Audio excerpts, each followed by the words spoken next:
Tunku. Puan Speaker. Terima kasih ucapkan kepada Puan Speaker, dan Kampung Tunku ingin mengucapkan terima kasih dan ingin juga memulakan ucapan saya dengan serangkap pantun untuk renungan kita semua. Yang tidur akhirnya bangun pula. Yang bangun akhirnya tidur juga. Yang hilang akhirnya muncul pula. Yang muncul akhirnya hilang juga. Pantun ini saya khaskan kepada rakan saya dari Kuala Lumpur Baru dan Pelabuhan Kelang. Mudah-mudahan mereka dapat menghayati makna-makna sesuai pantun boleh ini. saya corang sikit?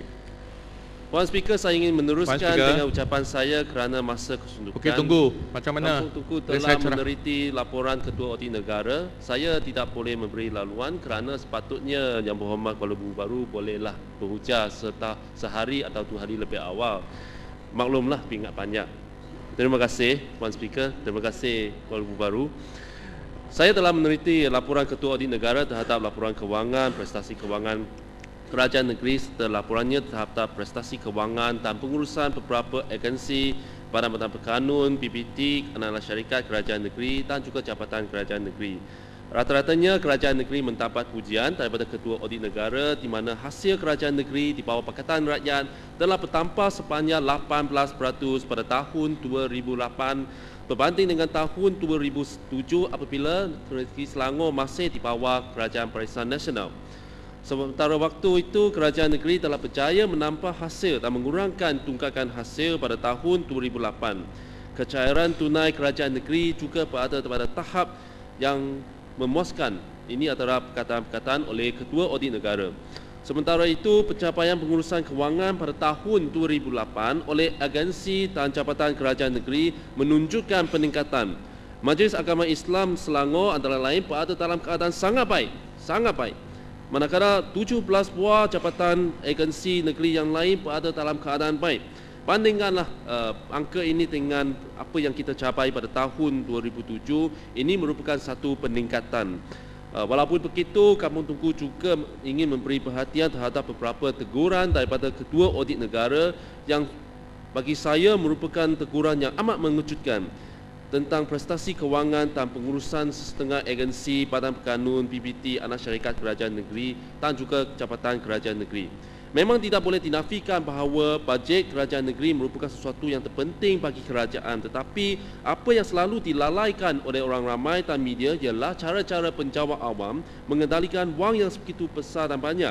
Kampung Tunku berpendapat bahawa apa yang penting juga sama penting ialah perisian kepada bajet sesebuah kerajaan. Sama ada peruntukan itu telah dibelanjakan dengan berhemah atau tidak. Saya ingin meminta perhatian daripada Dewan bahawa ketirisan sebenarnya masih berlaku. Saya tidak akan pergi ke maklumat terperincinya, tetapi ingin menyebut beberapa ketirisan seperti di Jabatan Agama Islam dengan pengurusan kelas Al-Quran dan Fadu'an yang kurang memuaskan. Ada perjanjian pelantikan penyeria dan guru kafar yang tidak ditandatangi, allowance guru kafar terlebih bayar, penempitan murid melebihi 40 orang dalam satu kelas, prasarana dan kebutuhan asas yang tidak lengkap, Jabatan Perhutanan Negeri Selangor, penguatkuasaan tidak memuaskan, masih ada pencerobohan hutan simpanan kekal, Perbendaharaan Negeri Selangor, matlamat spek masih belum kecapaian. Ada lagi penyata bagi tahun lalu yang dikemukakan secara manual. Pengurusan Lembaga Urus Air Selangor dan Agensi Bekalan Air Negeri Selangor, tangki dan kolam impangan loji pembersihan Sungai Sireh tidak pernah dicuci melebihi 10 tahun. Syahbas tidak mencuci 309 tangki dan kolam airnya pada tahun 2008. Jabatan Pertanian Negeri Selangor, objektif utama Taman Kekal Pengeluaran Makanan masih belum mencapai objektifnya secara keseluruhan. Jabatan Pengairan dan Salinan Negeri Selangor semakan audit mendapati pengurusan 7 projek tempatan banjir melibatkan kos 4 juta ringgit sepanjang lembangan Sungai Taman Sara tidak memuaskan dan tidak ada perancangan menyeluruh, tak ada penyelarasan dengan agensi kerajaan lain, malahan kontraktor yang dilantik tidak mematuhi syarat yang ditetapkan oleh CIDB sehingga berlakunya method of construction, cara-cara pembinaan tidak sesuai, tidak mengikut spesifikasi. Ada juga kesenai kontraktor yang dilantik oleh kerajaan persekutuan untuk menjalankan kerja-kerja di sungai ini, walaupun ianya merupakan peruntukan daripada persekutuan, tetapi kontraktor yang dilantik itu peruntukannya cukup besar, lebih 300 juta ringgit oleh Wijaya Baru Sdn Bhd. Kalau saudara-saudari dapat membaca surat khabar, Wijaya Baru Sdn Bhd ini tak lain tak bukan merupakan kontraktor yang bertanggungjawab dalam kes skandal Port Klang Free Zone. Dan kontraktor ini juga diberi wang melebihi 300 juta ringgit oleh kerajaan pusat untuk menjalankan projek-projek tempatan sungai. Walaupun peruntukan ini datang daripada persekutuan, tetapi kesannya kita yang rasai. Ada juga PKNS, pengurusan bangunan yang tidak memuaskan, tidak ada perjanjian sewa beli ataupun perjanjian tidak diperbaharui ataupun lewat ditandatangani. Ada juga aspek kawalan keselamatan yang tidak memuaskan. Yang inilah kita rok. Majlis Bandaraya Shah Alam. Saya terkejut sangat. Saya jatuh daripada kerusi. Mana boleh MBSA kehilangan 2 lot tanah bernilai 10 juta ringgit diswastakan kepada pemaju untuk dapat kuartus kerajaan, tetapi sebaliknya kuartus kerajaan masih belum dibina. Tetapi tanah kita sudah hilang. Saya tahu ini merupakan projek kerajaan Barisan Nasional yang terdahulu, tetapi ini merupakanlah satu peringatan kepada kita semua.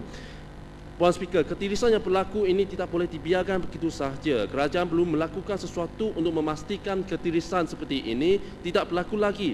Saya memintalah kepada ketua-ketua pengarah, ketua-ketua jabatan, pegawai-pegawai daerah, Datuk Bandar, YDP dan semua PBT supaya bolehlah memberi satu laporan pendek ataupun maklum balas kepada Barisan Esko dan MB secepat mungkin. Kita tidak perlu tunggu PAC.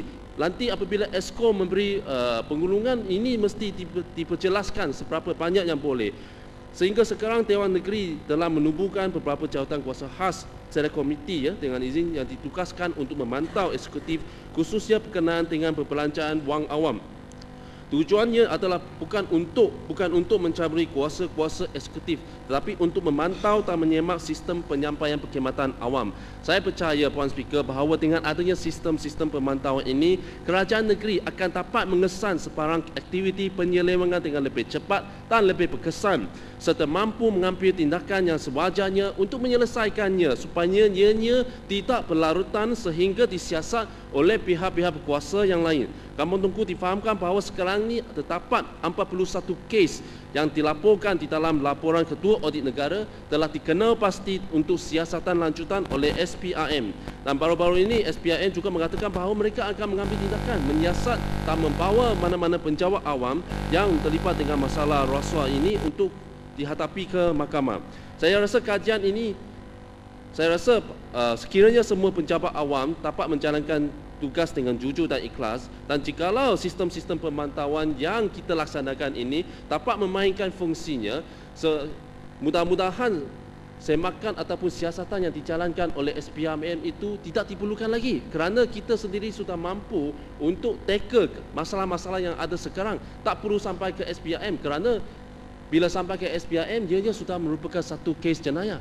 Saya rasa ada banyak kalau kita dapat memperkasarkan sistem-sistem pemantauan yang kita ada ini sebagai satu cara yang tidak langsung untuk melindungi penjawat-penjawat awam kita. Justru itu saya menyokong Selket dan Selesa untuk mematahkan keutuhan Dewan Negeri Selangor. Kamu Tengku berasa kesal dengan tindakan beberapa orang ahli yang berhormati Dewan Yang Mulia ini yang mengheret Selket ke mahkamah dengan memfaulkan saman pemula terhadap pengurusi Selket dan 6 anggota Selket termasuk 2 orang adun Barisan Nasional yang menganggotai Selket, iaitu Pematang dan Dusun Tua. Kasihanlah. Serta Setiausaha Dewan, ini Setiausaha Dewan pun kena juga. Dan Kerajaan Negeri Selangor. Walaupun mereka mempunyai hak untuk berbuat demikian, tetapi tindakan mereka ini sekali lagi menunjukkan kecelaluan fikiran mereka. Memadailah kalau mereka nak menyaman Tuan Speaker dan Selket, tetapi sekarang Setiausaha Dewan yang merupakan seorang penjawat awam pun kena juga, pun ditakwa bersama. Kalau ada orang yang mengatakan bahawa Selket ini mengadu penjawat awam, saya rasa tak adil lah, kerana tindakan menyaman Setiausaha Dewan ini lagi teruk. Ini menunjukkan kecelaluan fikiran mereka, dan saya tidak membayangkan betapa seriusnya perkara ini sehingga mereka boleh mengheret orang sendiri ke mahkamah. Sudah cukuplah kita menyaksi kepincangan dalam parti MCA sekarang, dan kita lihat mungkin UMNO Selangor pun ada masalah sehingga mereka sendiri lawan sendiri. 2 adun diheret ke mahkamah. Ya, saya bagi laluan. Terima kasih Kamu Tengku. Saya nak minta sedikit pandangan Kamu Tengku. Kenapa Yang Berhormat Kuala Kubu baru ni dia begitu takut dengan soket dan menfalkan soket sama soket di mahkamah. Apa yang sebenar motif beliau? Sila beri penjelasan sikit. Saya pun kurang pastilah, mungkin dia pingat banyak, saya pun tak tahu. One Speaker, boleh saya cerah sikit? Kerajaan Negeri Selangor Speaker, menjunjung teori pengasihan tunggu. kuasa. Boleh dan beri semangat peluang ini ke tidak? juga- Kamu tunggu. Saya boleh izin kalau Beri peluang dulu. saya Ini boleh tak ada izin ni. kalau saya ada injury time, dan saya boleh izin kalau soalan daripada KKP minta jelas izin dan lah. ringkas. One Speaker, saya tak setuju seperti mana dikatakan sekencang. Katakan saya takut. One Speaker kena faham, saya bukan bekas wakil rakyat. Di penggal yang lalu saya bukan Saya wakil minta rakyat. soalan. Saya tidak Saya diberi minta soalan. peruntukan Walaupun untuk baru kena tanya belanja. soalan kepada saya. Kalau Nanti dulu. Walaupun baru nak bagikan persoalan Apa, ini, biar kena saya tanya jawab, biar saya semasa jawab. ucapan Di sekincang. penggal ini, kita faham bahawa Menteri Besar kata Kerajaan Persekutuan tidak bagi peruntukan kepada negeri. Soalan. Sama juga wakil rakyat daripada Barisan Nasional juga tidak dibagi peruntukan untuk belanja. Saya rasa macam Mengapa ni saya lah, takut? saya teruskan. Mengapa saya takut salah guna kewangan peruntukan? Saya tidak ada peluang daripada negeri Selangor. Itu sebab saya cabar ke atas keadilan. Bukan saya takut. Saya tak pernah takut.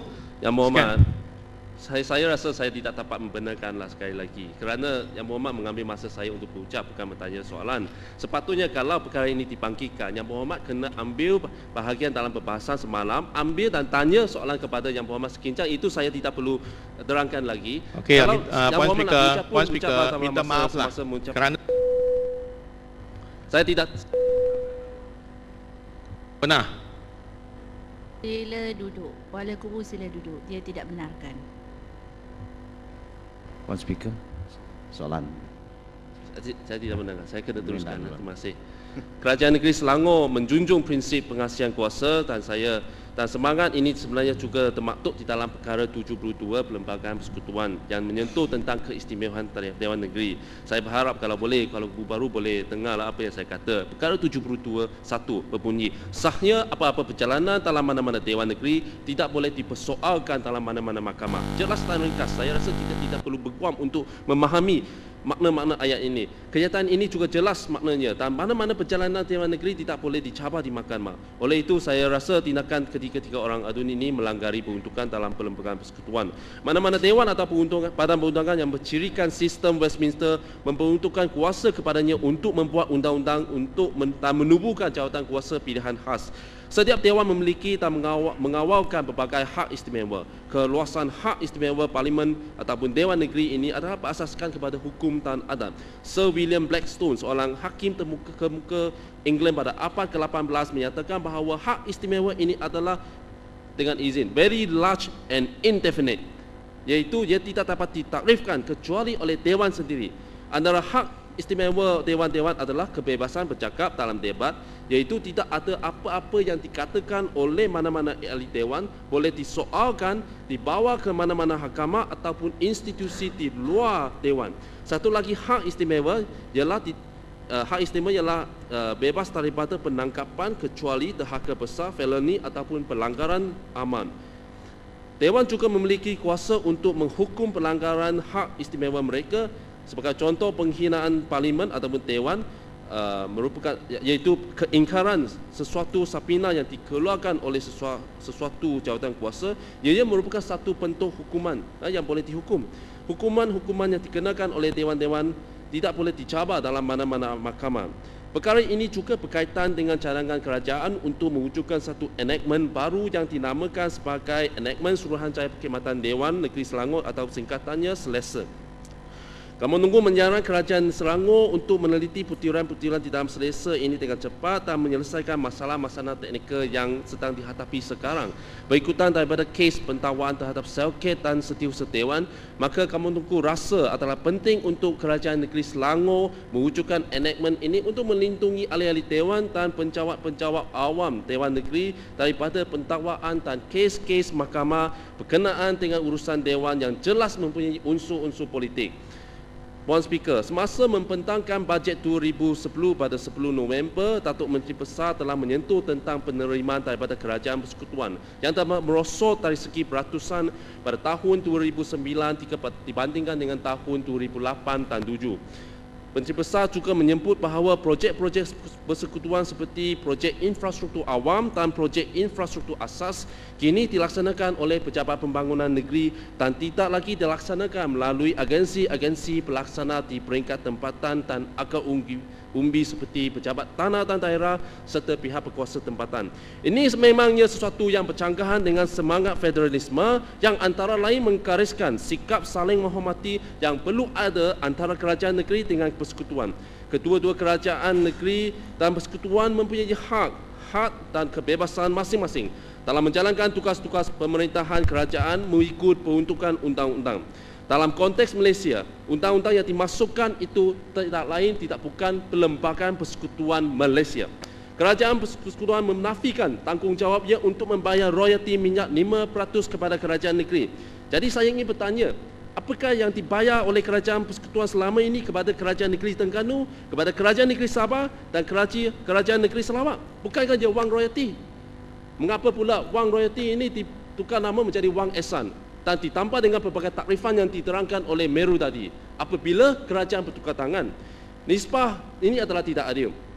Nisbah hasil Kerajaan Persekutuan terhadap jumlah keseluruhan hasil semua kerajaan negeri sebenarnya telah berkembang daripada 4.4 pada tahun 1990 ke 10.4 pada tahun 2007, menunjukkan jurang perbezaan begitu besar, semakin besar.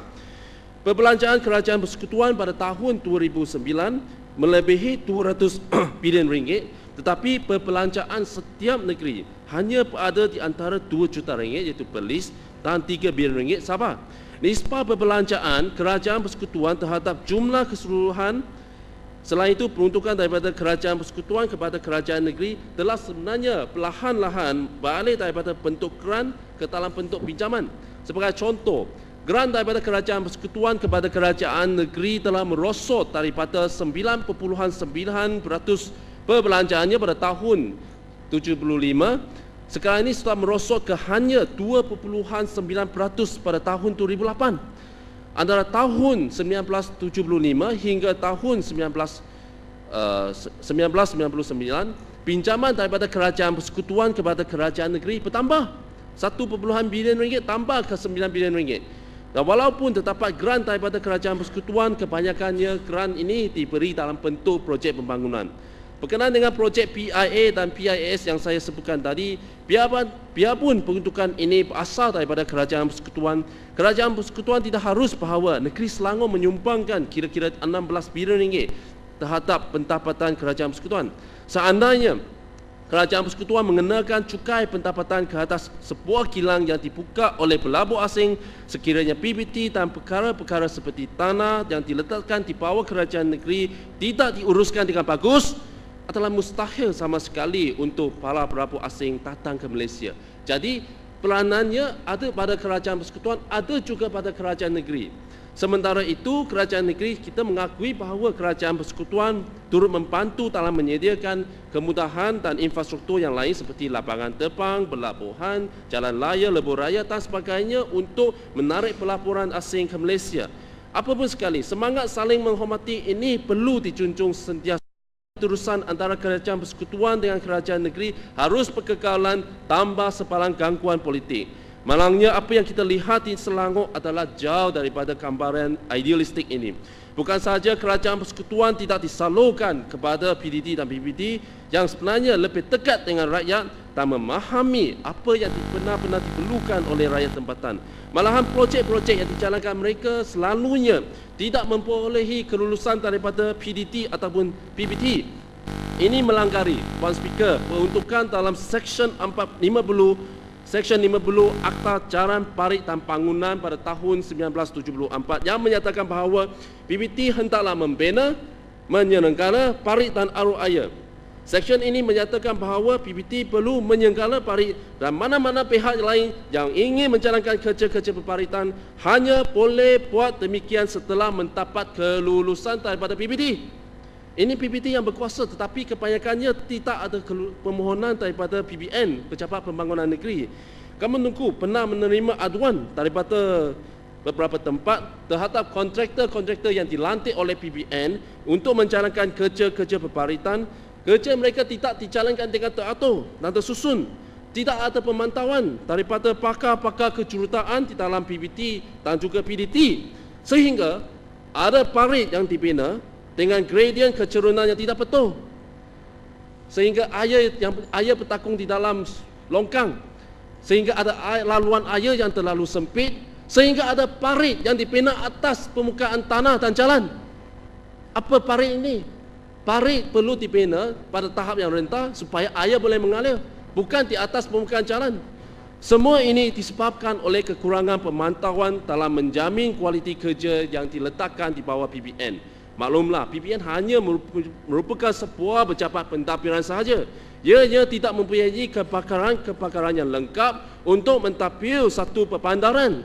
Seperti perancangan bandar tak ada, kebersihan bandar pun tak ada, kejuruteraan bandar pun tak ada, landscape pun kurang. Dia tidak ada. Saya semak laman web PBN, hanya ada 70 orang staf saja di ibu pejabatnya di Shah Alam. Dia ada juga pejabat-pejabat zonnya, sehingga kan ada zon dia orang staf dia tak ada ataupun tidak mencukupi, dia perlu menggabungkan kedua-dua daerah seperti Sabak Benam dan Kuala Selangor digabungkan sebagai satu zon. Berbandinglah dengan human resource yang kita ada di negeri Selangor, di setiap pejabat tanah dan daerah, di setiap PBT, mereka langsung tidak dapat menjalankan kerja ini. Puan Speaker, saya juga ingin menyentuh tentang jenayah. Apabila kita mencakap tentang masyarakat lestari, kita bermakna memelihara, memberi perlindungan kepada rakyat daripada kemusnahan. Dalam konteks keadaan sebenar di Selangor, kami menunggu pendapat ianya melebihi apa yang dimasukkan oleh Perkataan Lestari ini. Ianya merupakan sebuah masyarakat yang mempunyai kesedaran sivik dan moral yang tinggi. Kerajaan negeri boleh membantu komuniti untuk memperkasakan mereka dengan menjalankan program-program yang boleh merapatkan perhubungan sesama ahli-ahli dalam sesuatu komuniti. Salah satu program yang boleh dilaksanakan ialah polis komuniti yang telah disebutkan dalam ucapan bajet Menteri Besar, di mana ia merupakan satu pasukan keselamatan tempatan yang ditubuhkan oleh masyarakat setempat bersama-sama dengan PBT dengan kerjasama daripada pihak polis.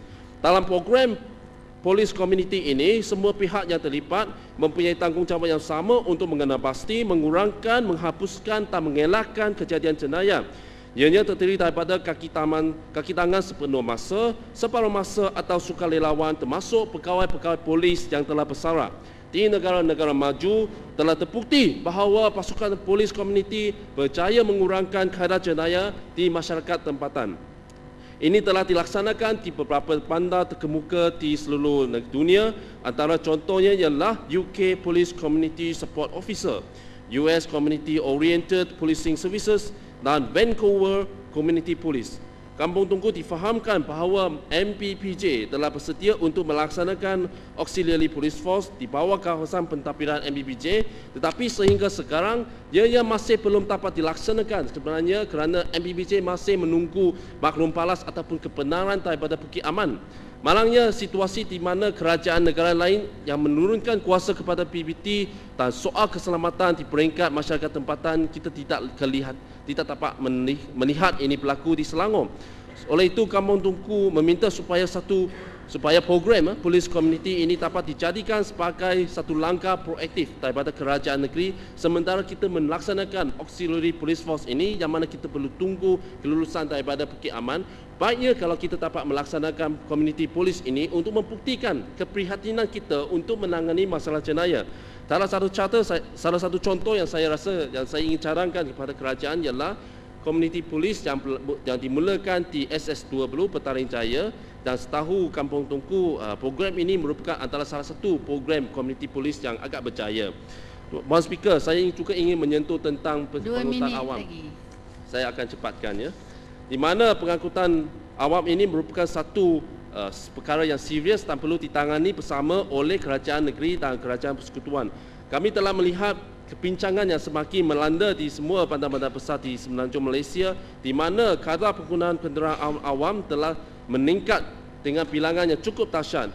Pada masa sekarang kita telah melihat Malaysia mempunyai kadar bilangan kereta kepada populasi yang keempat tertinggi di rantau Asia Pasifik. Saya ingin menyuruh kepada kerajaan persekutuan untuk juga menurunkan kuasa kepada kerajaan negeri dan juga kerajaan tempatan dalam merancang sistem pengangkutan awam di peringkat tempatan.